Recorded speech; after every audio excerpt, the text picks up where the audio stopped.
Hello everyone, I'm loua and today I'll be talking about the DNA replication. DNA stands for deoxyribonucleic acid. It is a molecule composed of two polynucleotide chains that coiled around each other to form a double helix carrying genetic instructions for development, functioning, and growth, also for the reproduction of all known organisms and many viruses. DNA replication is the process by which DNA makes a copy of itself during cell division. It is very important to note and remember that the DNA replication is semi-conservative, which means that the process of replication, where the resulting double helix is composed of both an old strand and a new strand. The semi-conservative replication would produce two copies that each contained one of the original strand and one new strand. And throughout the video, I'll be showing you how does this replication occur step by step.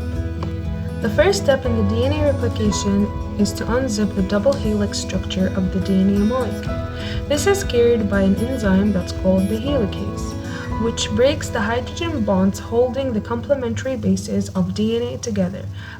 The separation of the two single strands of DNA creates a Y shape called the replication fork. The two separated strands would act as templates for making the new strands of DNA. As we know, adenine with thymine and cytosine with guanine.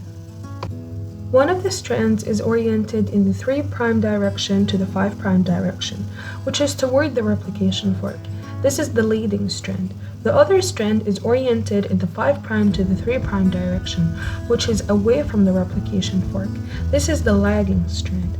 As a result of their different orientations, the two strands are replicated differently.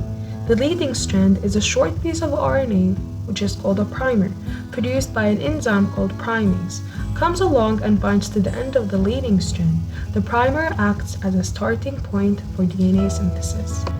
DNA polymerase would bind to the leading strand and then walks along it, adding new complementary nucleotide bases like adenine, cytosine, guanine, and thymine to the strand of the DNA in the 5' to 3' direction. This sort of replication is called continuous.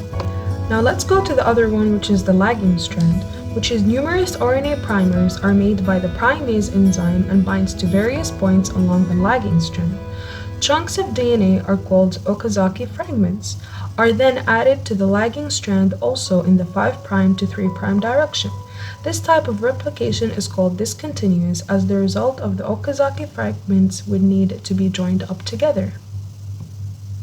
Once all of the bases are matched up together, adenine with thymine, cytosine with guanine, an enzyme called exonuclease strips away of the primer.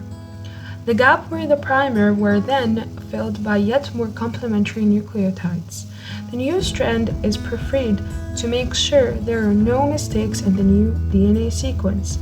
Finally, an enzyme called the DNA ligase seals up to the sequence of DNA into two continuous double strands, which means that it's going to be binding or sticking Okazaki fragments together. The result of DNA replication is two DNA molecules consisting of one new strand and one old chain of DNA nucleotides. As I mentioned at the beginning of the video, this is why DNA replication is considered semi-conservative. Half of the chain is part of the original DNA molecule and the other half is brand new. Following replication, the new DNA automatically winds up into a double helix. And yeah, that was it for today's video. I really wish you understood the DNA replication, which I explained step by step. Bio is very fun to learn, so keep it up and have a good day.